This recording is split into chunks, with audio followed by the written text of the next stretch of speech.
Operations and Communications. Para po madali na, dediretsuhin ko na po kayo sa aking mga programa. I have 5-point agenda for the Office of the Vice President for Operations and Communications. Unang-una, quality physical facilities. Pero bago po yun, hayaan niyo po muna akong magkwento. I love you, El! We recently just had a car accident. And then we literally have to carry her from the first floor of the Gokoy lobby to the different floors and to the different rooms. And doon ko na-realize, kung ano, ang dami pa palang kulang sa De La Salle University. Handicap-friendly facilities, marami pang mga bagay. And doon ko na-realize, iba pala yung ideal De La Salle University na naisip ko nung freshman ako. And I want it to be that way after my term next year. Naniniwala ako na marami pa tayong pwedeng gawin. Marami pa tayong pwedeng tulungan.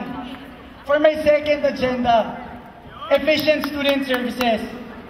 I've been part from the simple booth manning of the locker rentals to the actual implementation of the computerized system. And ako mismo naniniwala na marami pa tayong pwedeng gawin. And nung college assembly, ngayon pala, nung college assembly president ako, I thought isa lamang sa issue ng aming college ang slow Wi-Fi internet connection. Pero hindi pala. Marami palang nangangailangan nito. Marami pa palang wala pa nito. At naniniwala ako na trabaho rin ang aking opisina na tulungan ng ating administrasyon patungo sa isang world-class university. For my third agenda, which is effective communication channels, magtatanong ako sa inyo, bakit pag-eleksyon, marami tayong paraphernalia, banderitas, campaign, room-to-rooms, marami tayong videos. Pero kung bakit tayo, pag tayo SC officers na tipid tayo sa information dissemination. Hindi lang para sa ating SC officers, pati na rin sa CSO, tsaka sa ating mga different sectors of the university. At naniniwala ako bilang CCS student, I adhere to the principle behind the internet that information should be made accessible and available para sa lahat ng tao. CCS!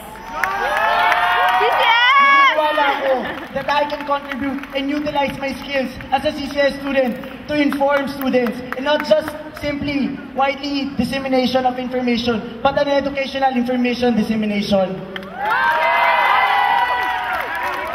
For my fourth agenda, which is lobbying for refined policies. Hanggang ngayon, naniniwala pa rin po ako na issue ang venue rental fees.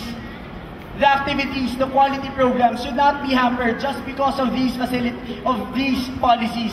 Naniniwala ako na marami pa tayong polisiya na kailangan baguhin, na kailangan pang pag-husayan pa, na kailangan gawing mas mabuti para sa ating lahat.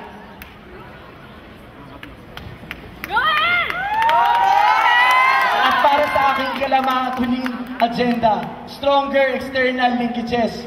More than being a member of UCSC, of NUSC, dapat lahat ng Lasaliano alam ang nangyari dito. Dapat lahat tayo, membro ng Task Force Safe School.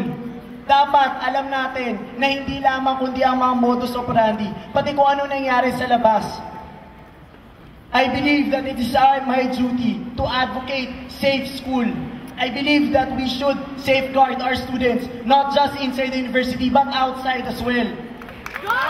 That is why I'm pushing for coalition of dormitories and establishments, so that we can clamor for proper services, for proper safety among our studentry.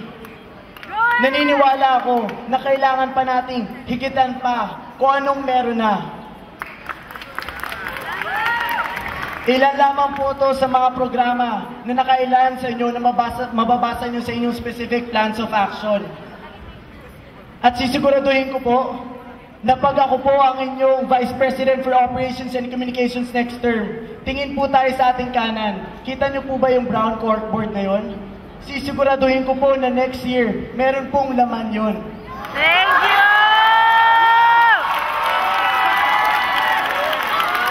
Again, for my 5-point agenda, quality physical facilities, efficient student services, effective communication channels, stronger external linkages, and lobby for refined policies. These are what you deserve, and these are what I will deliver.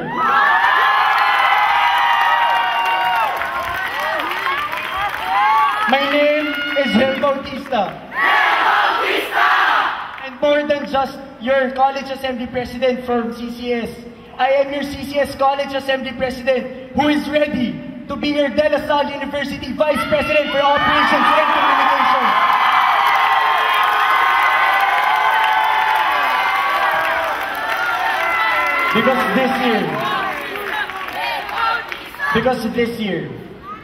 Because this year is the time to trust again.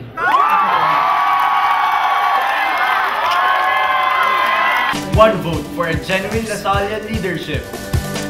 Isang botong derecho.